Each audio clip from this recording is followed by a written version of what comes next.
All right, welcome back to the latest episode of the Last Line Soccer Podcast. I'm your host, Brandon Miller, goalkeeper for the Charlotte Independence. And today we've got a very exciting guest. I'm really excited for you guys to hear about his journey, hear a bit about his goalkeeping insight. So without further ado, the latest signing for the Michigan Stars, my man John Hollinger. How are you doing today? I'm doing well, Brandon. Thanks for having me on. Happy to be here.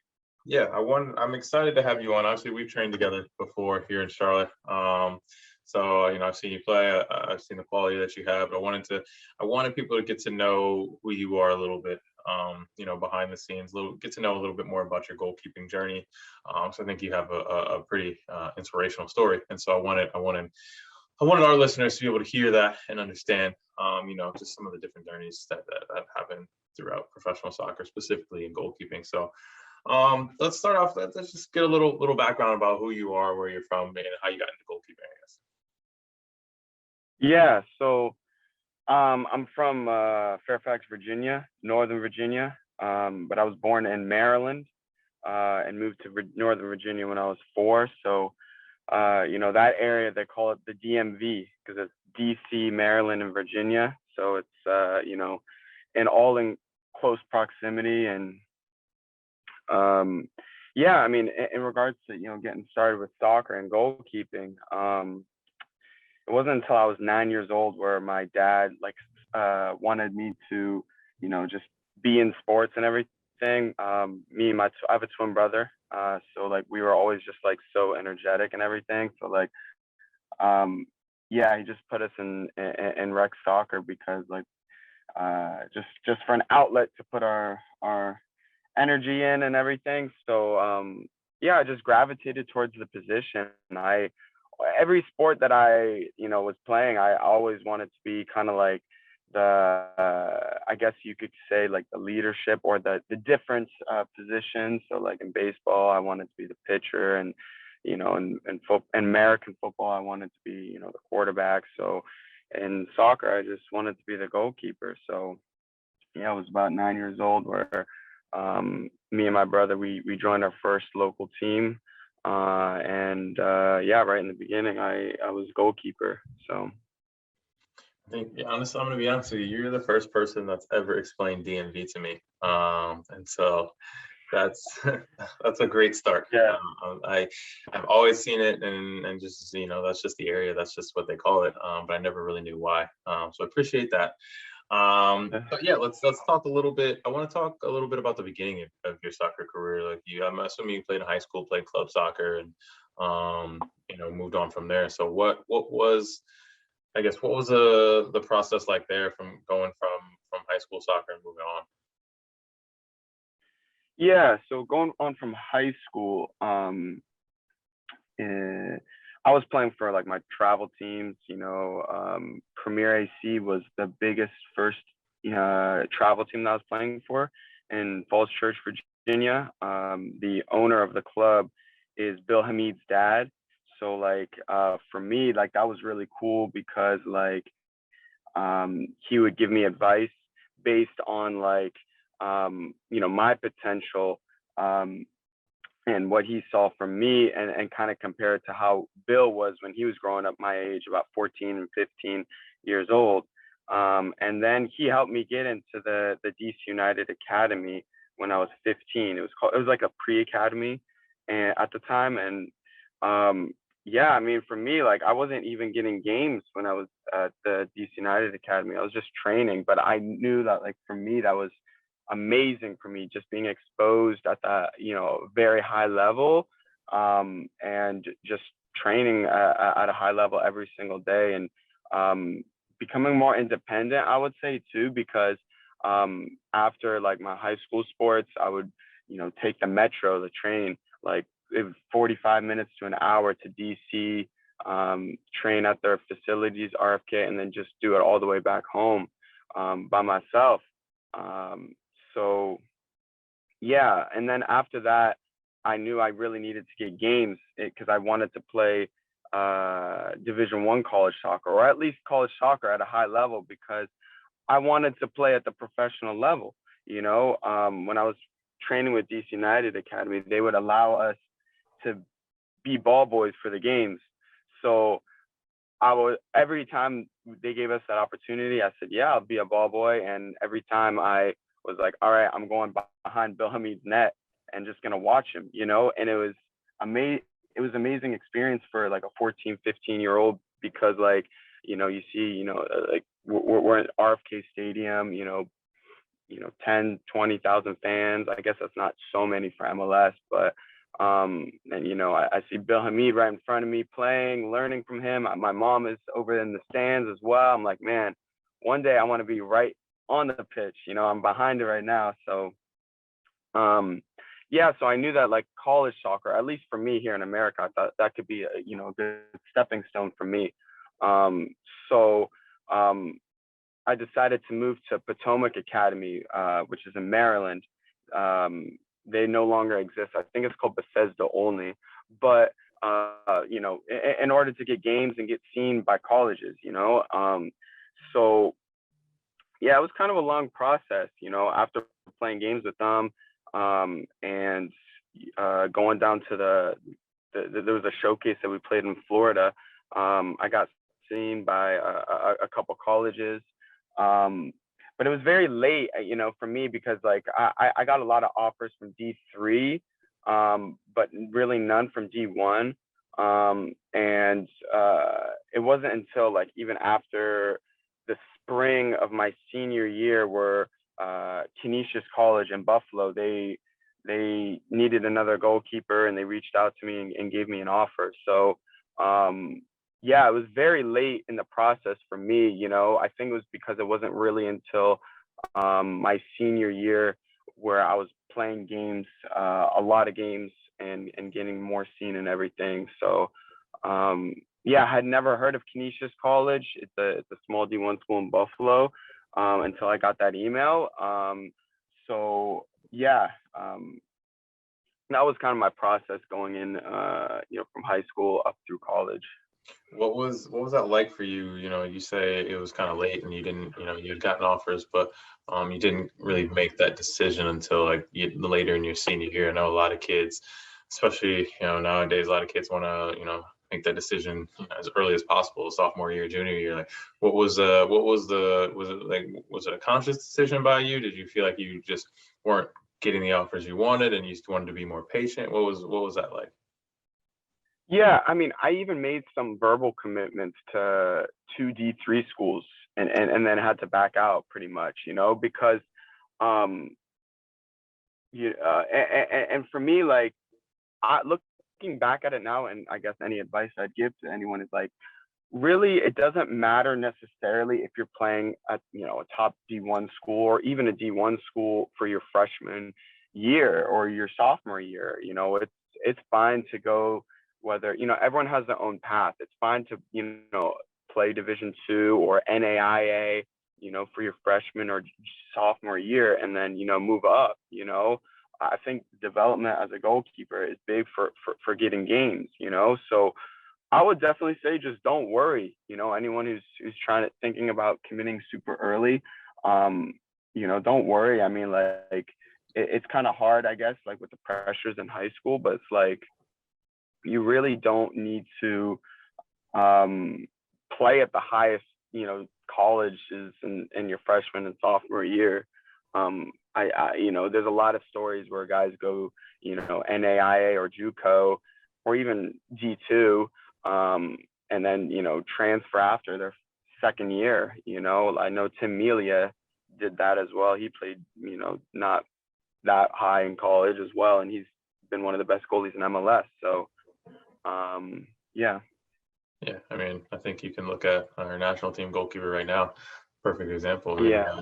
didn't play at a really high Division I level, and bounced around a little bit after college, and played in the lower divisions in U.S. soccer, and now he's starting for the national team. So I mean, like you said, everyone has their own path, and that's why it's big for me, for our listeners and anyone that we reach to hear that, and hear it not just from myself or not just from like one goalkeeper, but to hear it from multiple goalkeepers, to understand like you don't have to rush it. And you don't have to panic. Like it's going to be different. Your path has been different. It's different than my path, which is different than every other goalkeeper's path. Like it's never going to be easy, but you've got to, if you're confident in your ability and you know what you want to get done and you want to achieve, then I think you just got to kind of stay the course and figure it out for yourself. But yeah, let's talk a little bit about your time at Canisius. I know a little bit about Canisius, having played in Rochester and knowing a little bit about some of the schools up there. And what was it like? What was your college soccer experience like? Yeah, I mean, for me, it was really good, to start and be an 18-year-old playing with, 22, 23-year-olds and competing with that. And, for me, like it wasn't necessarily the best experience in regards to like playing games and stuff, because I was always, whether that was competing for the starting spot or for majority of my career, I wasn't even playing that many games at Canisius College. So, I mean, for me, I went there for 4 years, had a redshirt year as well. So anyone as well who's listening, definitely utilize if you can, if you feel like it's a good situation for you, taking a redshirt year is not the end of the world. I think it could be a really good thing. It was one of the best things that I was able to do. But yeah, I mean, Buffalo was definitely an interesting experience, very cold, playing a lot of, smaller D1 schools. We played against Matt Turner's college over at Fairfield. We played against him. And it was cool to see also his progression throughout his career, even from throughout college. But yeah, I mean, we had, a couple guys go pro from Canisius. I know you played with Asani Samuels, I think, at Rochester. Yeah. And yeah, I mean, I think like, if you don't play a lot of games in your college career, I think this is even the next thing. It's like, all right, still don't worry, think about how can I still get better, every day, and think about like, okay, can I utilize my redshirt year, so for me, like I utilized that and I transferred to a D2 school after I graduated in Palm Beach Atlantic University, and it was one of the best experiences I ever had over down at Palm Beach Atlantic, and that really helped me progress to where I am today. So yeah. I think it's interesting you talking about the redshirt year and not playing games, because like that's what my college career was like. I played 15 games my first 3 years, and I was reluctant to do a redshirt. It wasn't really a conversation that me and my coaches ever really had, because I felt like coming in, I competed really well, I was playing at a good level, and like I was on the cusp. But I had a sophomore in front of me who was also really good, and he was the starter as a freshman, and so I went through 3 years where I was, competing with him, and most of the time I was the backup, and didn't get a lot of playing time. And I was at that point, you're talking about where it's like you haven't played a lot of games. I knew I wanted to play professionally, but then I was like, well, I'm at the end of my junior year. I haven't played that very many games. When I have played, I've played pretty well, but like I've got 1 year to basically show everyone that I can, play at a high level, and what if it doesn't go well, blah blah blah. So I was kind of in that boat. I kind of wish I would have utilized, redshirt year, maybe my freshman year, kind of get used to the college landscape, get used to competing at that level, and then really have an extra year to do that. But it just never really just turned into a conversation that I had with my coaching staff. So I think that definitely players should utilize that if it's an option, and it gives you a lot more opportunities moving forward. But so after college, after you say you went to Palm Beach, and what was the plan after college? What was the process you kind of went through to reach the professional level? Yeah, for me, like I definitely wanted to play professional, but like I wasn't getting like any like, I guess, like people like calling me and reaching out to me. So especially coming from a small D1 school and then going to a D2 school, so I saw that they had like these pro combines that would go on. So I decided to sign up for one of them. It's called PSC combines. It's a pro soccer consulting, I believe that's what it stands for. So yeah, that was pretty much like where I began like this process of, you know, going to combines and getting seen by pro scouts and yeah, I mean, you know, like it was very tough at first, but it was also like very I thought it was very like I thought it was fun, you know. It's like, wow, it's like you know, it's like a new adventure, and like it's everything I really wanted to do, you know. It's just to play professional. So yeah, so after college, I was just reaching out to, you know, a bunch of clubs, emails, calls, combines, like I said. And yeah, I mean, I eventually, you know, I went out. I'm trying to think about what was my first. Yeah, I first went out overseas actually to Denmark. You know, went for a couple trials out there for a couple weeks. You know, I met an agent at one of the combines, and he invited me out. And so that was really the beginning of like my exposure to the professional game, training with professional teams in a new country. So yeah, that was kind of the beginning right there. There's a lot more, but like I don't know how far to continue with that, but yeah. Well, I like to discuss this a little bit because I remember when I graduated college, I was a little bit the opposite where I wasn't really reaching out to clubs or agents or coaches or anything like that. I honestly didn't really know what to do, and I remember I didn't really want to go to combines, and that was one of the reasons I just went. Like I happened to have a connection with Rochester, and I got a contract offer, and I took that.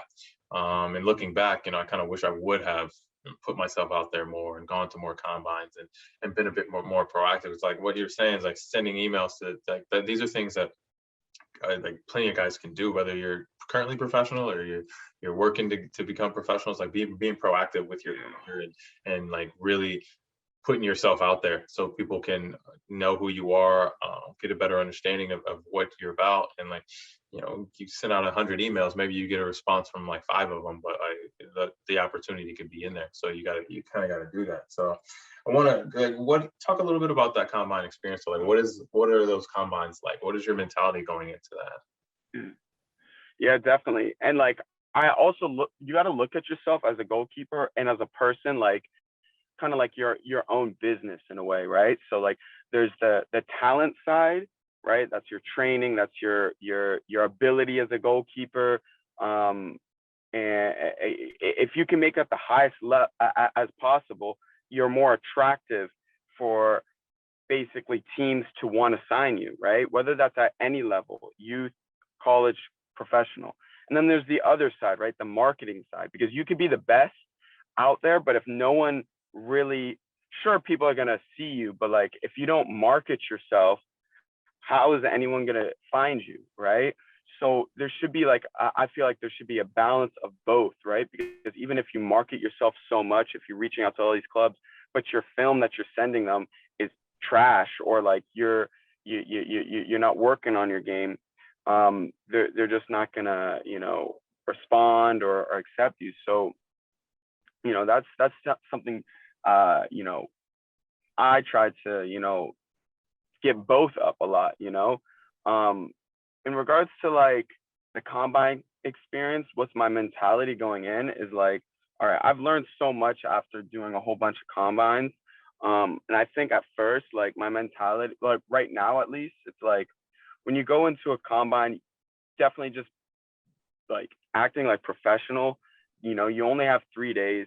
You know, when you meet people, shake their hand, say your name. And like for me, like just play, just enjoy it, you know, like ask people questions, you know, like because some of these combines people are in between contracts. So you're playing with guys who have been in the professional game. So for me, like, that's what I thought was really cool was, I was, around guys who have been in the professional game and like, all right, I'm trying to find a new contract. That's why I'm here at this combine. And I would just ask them questions, you know, how was it at their team, and, and just stay in touch with them even, if it leads to that, like, if, you can follow them on social media, and, you guys can follow each other's journeys, and you can even, reach out to them, ask them, further questions about that, just being like a sponge and learning. It's really like, like for me, like these combines, it's like there's a whole bunch of coaches as well as there's a whole bunch of players that want to get this like a play at the professional level. So you can learn a lot. That's kind of my mentality in these combines. One, I can learn a lot. Two, you can network a lot with these people. And then three, it's like I get games as well. Like I can like at my first combine, it was just 3 days of just playing 11v11 games. And I was like, wow, like I could just, I could showcase myself. Hopefully, it'd be great, if I can get seen from this. But at the same time, it's like I get to play, 11v11 games and improve as a goalkeeper as well, and just showcase my abilities. So yeah, that's kind of my mentality into it. And I know, like, I think the biggest one is is in this industry is connections is huge. So like, yeah, I mean, I ultimately was able to play for my first team over in Sweden through a guy who I grew up playing with in Northern Virginia, but I met him again at that first pro combine, and he ended up connecting me to his former club in Sweden. So yeah, there's, I would say my mentality is just,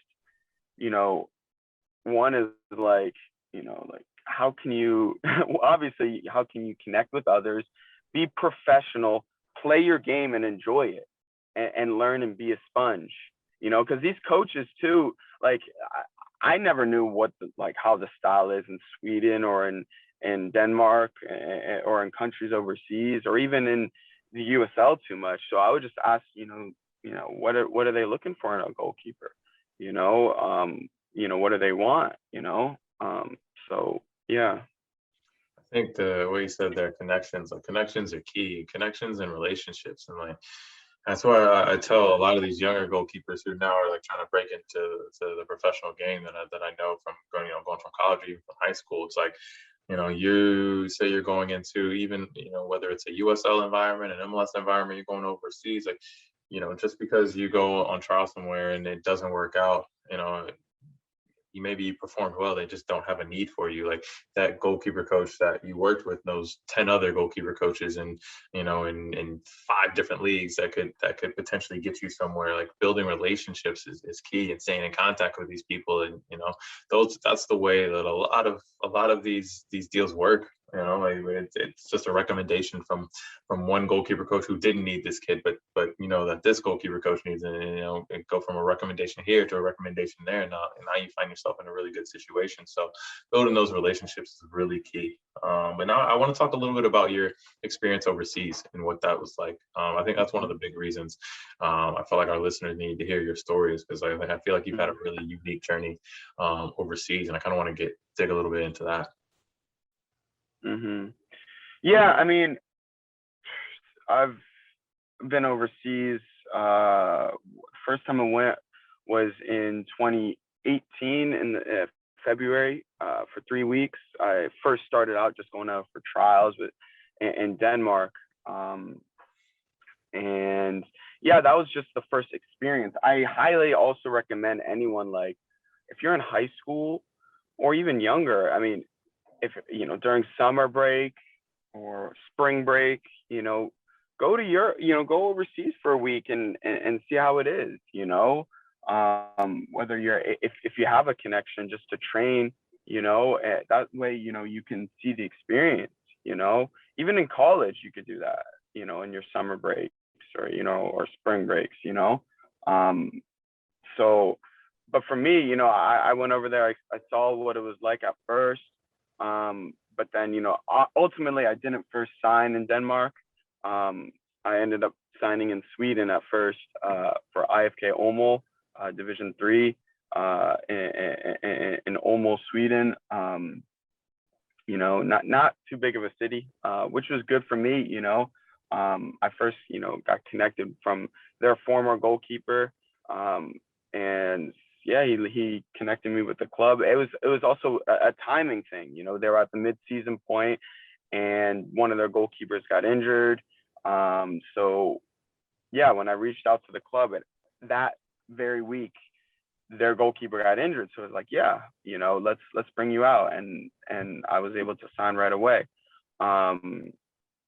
And yeah, I mean, I was able to play the second half of the season, and we were already at the top of the table when I came, so we ended up getting promoted. So it was definitely a really interesting experience in regards to like, wow, like I was in a new country, new culture, new language. The primary language there is Swedish, but everyone does speak English as well. I think Sweden is actually a really good country for Americans to go over to. They're pretty like accepting, I guess, to Americans, and most people know English.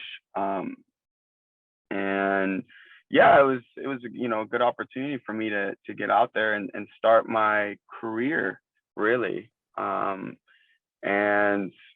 yeah, I mean, I was it was really cool to just to see a new culture. It's also very, another thing is like, it's not all like glitz and glamour. And when you go overseas, it's actually very difficult as well. Because you could be very alone as well. It could be a very lonely journey. It's just so different. With the time zones. It's 6 hour time zone difference from the East Coast for me. So like, it's just different. You can't really go back home to your friends and family. Sometimes it's like, all right, it's nighttime there, it's like 3 a.m. here, so you can't even really call anyone.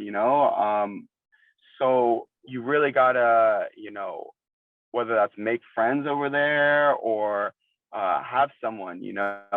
For me, it was my relationship with God that grew a lot more in that process.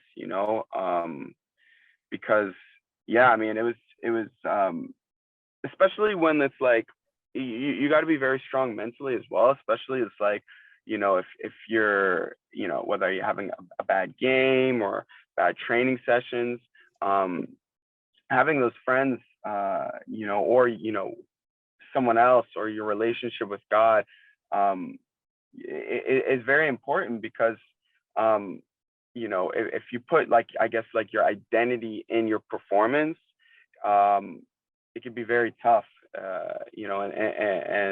And so yeah, I would say, like definitely, like, as goalkeepers, you should definitely, like, mental health is a huge thing, especially if you're gonna challenge yourself to go to higher and higher levels, whether that's professional game, going overseas, right? So yeah, that was the beginning of me going overseas. And after we got promoted into Division 2, I was actually looking for, another club as well. Like, I just wanted to keep moving up higher and higher. The club decided to, not re-sign me. They got a local younger goalkeeper, who was, had, I guess they was like a prodigy, I guess you could say, for that area. So like, that's another thing as a foreigner you have to understand is like, you're gonna have to be 2 times as a goalkeeper, at least, like 2 times better than the locals that they have. just because they're going to have to spend more money on you, whether that's a work visa they can get you, or you know, your visa, your housing, everything as a foreign player, basically. And I ended up going to through another connection. I went over to Malmo City and played over there. They were Division III, and that was in 2019. So yeah, that was a really good season for me. I was able to play 20 matches. But at the beginning of that season, I didn't even think I was going to be overseas again. After my first, half season in Sweden, I gave my chance back home in the States, with a couple of USL teams. And yeah, I went over to Charlotte. That's where me and you were. That's where we trained together a little bit that first week of preseason. And after that week of preseason, I had that offer in Denmark from an agent. He's like, yeah, this team really needs a starting goalkeeper. And so I was like, should I stay here where it's, a little more comfortable? I know you were established there, or do I really take a chance to go back overseas, go to Denmark, this club that needs a number one, I could have just, stayed at Charlotte. It would have been easy for me, because it was only me and you. I didn't see another goalkeeper there. But I was like, you know what? I wanna go back overseas. So, I went back over to Denmark and was on trial with Kjellerup. But what was crazy was that drive back from Charlotte up to Northern Virginia, it's a 6-hour drive. After I left, the sporting director of the club in Denmark said, oh, and this is after I told Charlotte, yeah, I'm going to go back over to Denmark. He's like, oh, sorry to let you know now, but just so you know, there's another Polish goalkeeper coming in on trial, and our head coach is Polish and our captain is Polish. And I was like, yeah, and this is when I was like, when I just told the Charlotte coaches, yeah, like I'm leaving. I got this trial offer in Denmark, that I want to pursue. And I was like, I would think I was about halfway on the road. I was like, wow, like that's tough. But I already purchased my flight, and I'm gonna do it. So I went over and. They gave me, they told me we'll give you 7 days, and then after that we'll let you know. And when I get there, the first impressions are important, and the head coach is just like, head down, just not much really saying anything, and just like, yeah, our Polish goalkeeper came in today, and but yeah, we'll give you. And I was like, yeah, I mean, I came from America, like I'm still down to, I want to give it a shot, so, so yeah, after the 7 days, long story short, their goalkeeper went back home to Poland, and they told me they wanted me for the season, so I was like, wow, that's great, because, I performed, like he didn't really perform in his trial match, and I performed better in my trial match. So that was great. A big thing about playing overseas is the visas. You really got to be sorted with a visa. So this team was in the 3rd tier in Denmark. They were fighting relegation. So that's why they really needed a strong goalkeeper, because their starter had just left. Unfortunately, the work visa just wouldn't go through. That was one thing. And then another thing was, yeah, I mean, they just weren't super convinced with me, like I was saying before, being 2 times better than their local Danish goalkeepers. They thought, okay, you're good, maybe you're a little better, but like, again, being a foreigner, for them to buy your work visa and spend more money on you, you have to convince them for that. So, and after a month and a half there, it ended up not working. So that's where I had a connection that from my former club in Sweden. for this new club in Malmo, which is the southern part of Sweden, Malmo City FC, Division 3. They have a team in the top tier called Malmo FF, which is, you know, been in Champions League. But I was with Malmo City, and yeah, they really needed a goalkeeper there. So I left that, you know, that club in Denmark because, you know, they weren't gonna have me. They didn't have me in their plans. So hopped on a train, 4 hours, went across the border over to Sweden. And yeah, Malmo is, I really like Malmo. It's a beautiful city, much different than my other club in Sweden, which was like a small town. And yeah, eventually, you know, signed there, and they really, you know, this team in Malmo really believed in me, which was great. And they signed me for the season, and yeah, I ended up playing 20 matches there for 2019, and, you know, getting good video and helping the team. We were pushing, you know, for promotion at the beginning of the season. We were, you know, they had like the predictions, and they predicted us towards the bottom, but by the halfway point we were in third place, you know. So people were like, wow, like Malmo City's like pushing for promotion, and it was great for me, you know. I was doing well, making, you know, good saves, you know, pivotal moments of matches, you know. Another thing, like, I would, you know, a piece of advice about playing overseas as well, is like, that I wish someone would have told me earlier, is like, don't try to like jump leagues too quickly, you know, especially as a foreign player. Because I always thought, like, okay, I'm playing at this level, but I was always eyeing myself. But like at that mid-season point, you know, I got some interest from higher clubs, and I decided to try with them, even though it was the mid-season break. And yeah, I ultimately stayed with Malmo City for the later half of the season. But it's all you know, part of the experience. You know, you learn from the experience. And the second half of the season, even though you know, we were pushing initially for promotion almost, we kind of went down a little bit, and finished, you know, mid-table in the second half of the season. So yeah, I would definitely say, like, one is like, okay, you either got to risk it and take the offer, or like just don't try to jump leagues too much. That's kind of like out of your control in a way, you know. Stay focused. If you're playing matches, that's great, you're gonna get seen.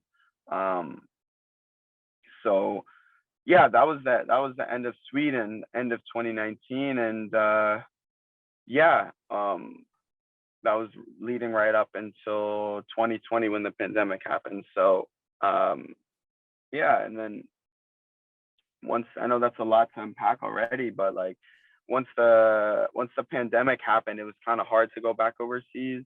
So there was a lot of, you know, the beginning half of 2020, those first 6-7 months where I was just without a club. I was back in Virginia. I was in Virginia. Yeah, I went to, you know, a couple places, you know, trials and whatnot, more combines, whatever. But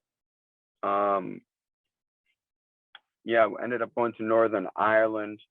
What was it? August of 2020. Yeah, for a couple months as well. Played a couple games there with a lower division team, Lisburn Rangers, and got more film. And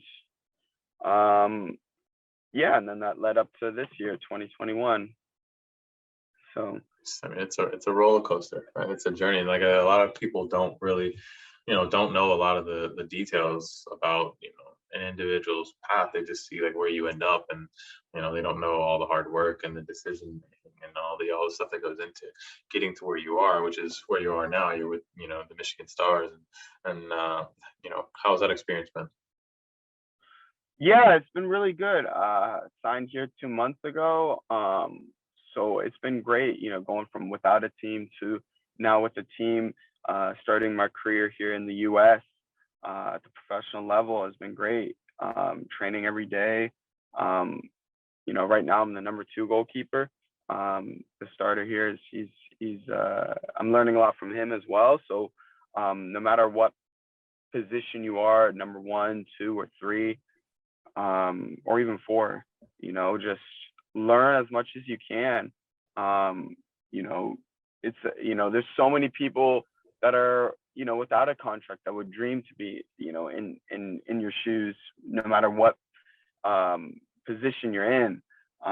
So yeah, it's been great so far, just training every day, trying to get better every single day. So I love that. yeah. I love that. Well, I really appreciate you, coming on and sharing your journey, your story. I mean, I think it's very, very motivational to, to see, what you've been through, what you've had to overcome, and both here in the U.S., overseas. I think, our listeners can definitely learn a lot from your experiences. So, I don't want to keep you too long today. I know, you got other things to do, but I really do appreciate you coming on. And if there's any last words of advice you want to give, or how can the listeners get in touch with you? Yeah, on Instagram, I have, you can reach out to me. I think it's John _Hollinger 27, HOLLINGER.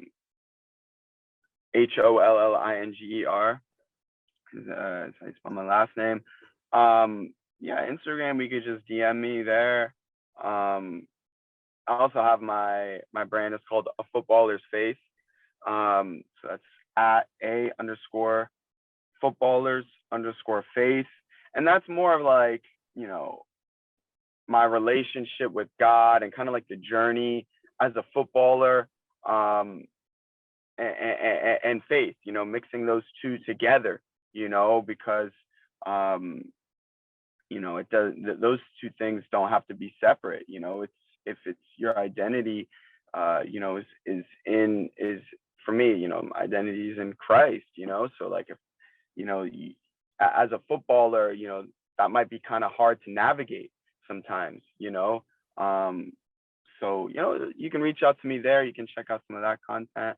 And you can email me to johnhollinger24@gmail.com. Ask me any questions and try to get back to you. So.